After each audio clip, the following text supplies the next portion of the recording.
What's up guys, it's Nofsky with Academia Audio, and today I will show you how I made this. To the beat, dig it back. To the beat, dig it back. To the beat, dig it back. To the beat, dig it back.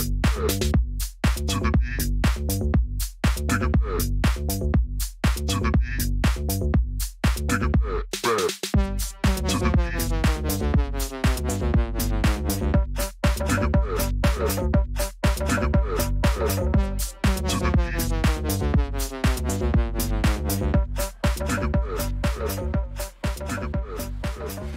Alright guys, so that was a song I made in the funky tech house genre, house, funky house, something like that. My inspiration was the song On My Mind by Diplo and Sidepiece.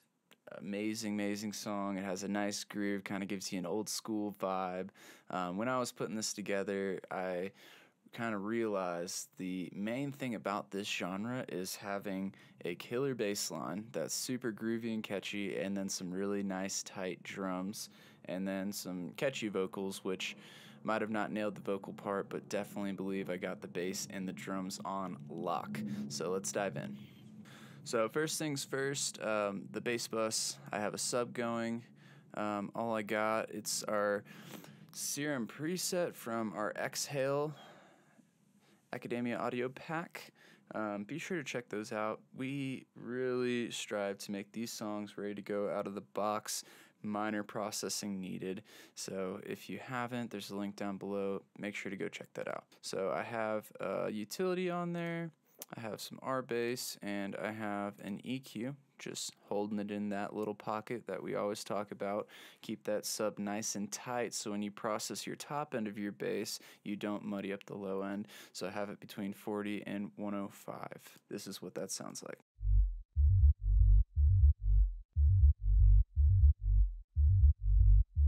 Next we have our bass, and that is the exact same preset. And all I have is a utility.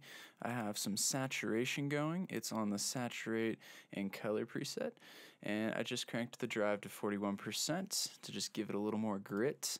And then I have an EQ, cutting the lows at 105. This is what they sound like.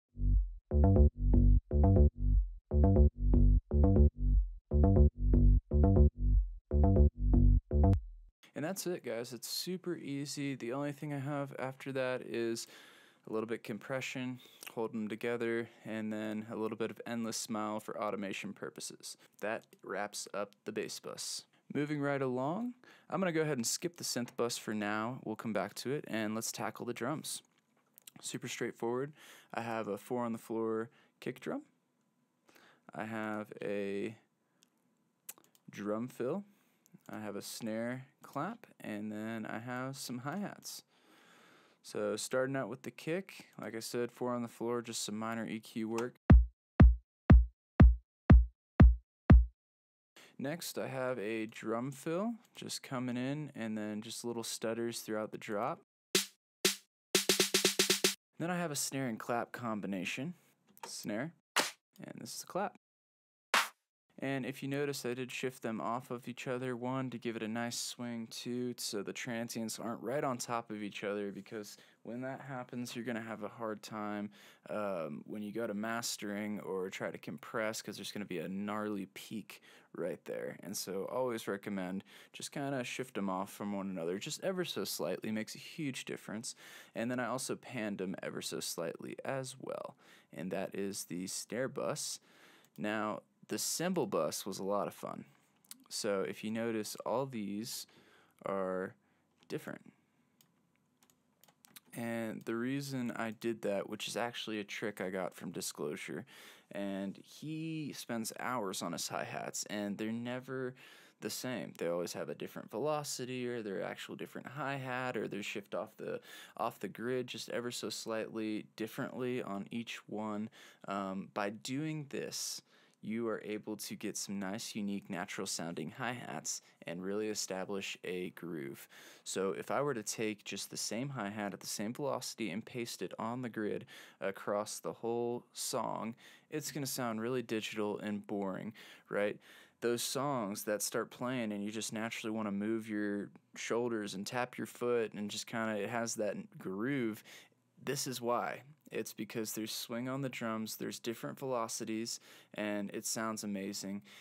Last thing I'll say is if you think about a drummer, like an actual drummer hitting his hi-hat with his stick, he's never going to hit it the same way. He's never going to hit it on the same part of the hi-hat. It's all going to all come out different, right? And so as producers in the digital age, we want to be conscious of that, of how someone would play it in real life, so we can kind of go after that quality. This is a really good tool to have in your arsenal to achieve that, and this is what they sound like.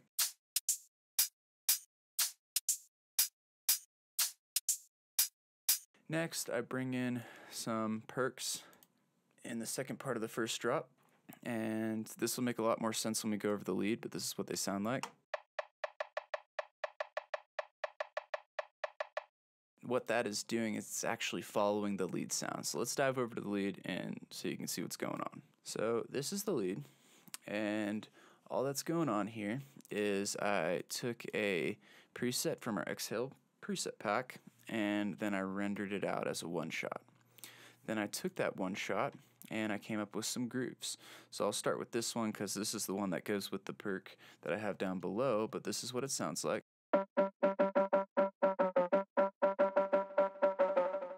And all I have going on here is a little distortion, some EQ, filter freak. I can open these up for y'all.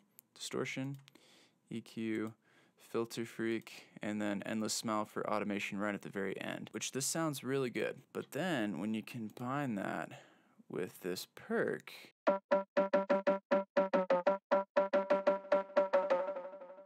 it gives it such a unique feel. It makes it more percussive. There's a lot of times when I go to layer my lead lines with percussive instruments, and it's an amazing tool. Just try it out. Just try it out sometime. So besides that guy, I also have this guy here, and I believe this is our muted brass preset.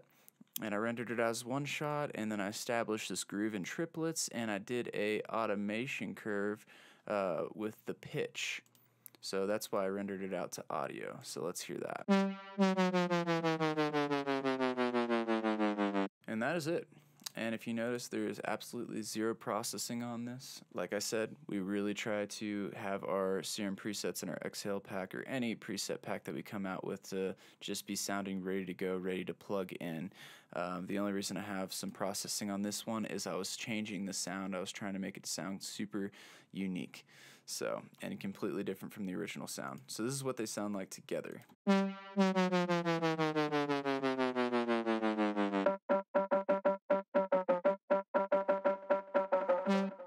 So that pretty much wraps it up for the synth bus. Let's go over to the effects.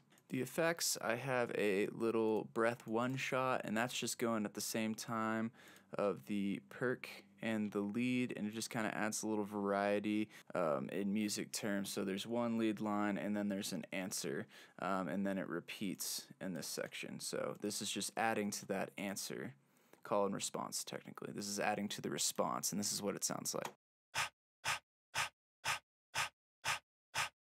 Next, I have a brass stab. So I took this stab and then I put it over here and I reversed it to kind of whip into that next brass hit. And this is what that sounds like.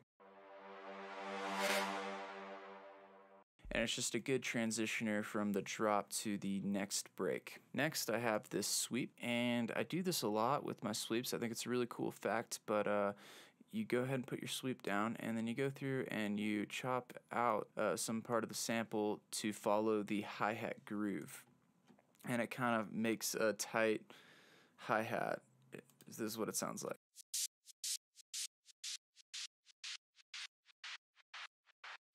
And if you listen to this in the context of the song, I can turn off the lead really quick for you guys, but this is what it sounds like in the context of the song. To the beat.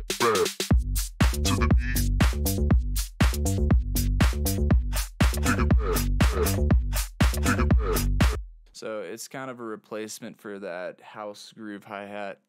It's just a little tighter considering it's more of like a white noise. So that's pretty much all I did with the sweeps, and then I have a riser here whipping us into the break, and this is what that sounds like. And then the last effect that I have, it's actually hiding over in the second drop, but it is a vinyl scratch. So I just felt like this song needed a little vinyl scratch on the second drop, and so this is what that sounds like in context. Dig it back, back to the beat. Dig it back, back to the beat. Dig it back, back. This little guy right here. When I was listening to this song, I just felt like it had an old school vibe, so nothing like a good old 90s vinyl scratch. So I put it in, and I absolutely love it. That pretty much wraps up the effects bus. Let's go to the last thing, the vocals. So the vocals are super simple. I got them from Splice. They're nothing special. I think the rest of the song is really great, and the vocals are just kind of eh. But very easy. I have a wet track and then a dry track. The wet track is for when the drop is not going on, and the dry track is for when the drop is going on. Pretty self-explanatory. So when I found with a lot of tech house and things like that, having sounds that are more dry kind of creates a tighter feel, if that makes any sense at all. So, but yeah, that's all. I don't have any processing on them. I just have a little bit of reverb and a this is plate verb and then hall verb over here, plate and hall. So that's pretty much it. That wraps up the track. If you guys have any questions on this track, make sure to comment those down below. If you want me to do any other genres or do any other remakes or sounds like or anything like that, just please let me know in the comments down below. I would love to do those videos for you guys. Thank you so much. Make sure you like and subscribe. And you guys have a blessed day. Peace. Dig it back, back to the beat. Dig it back, back to the beat. Dig it back, back.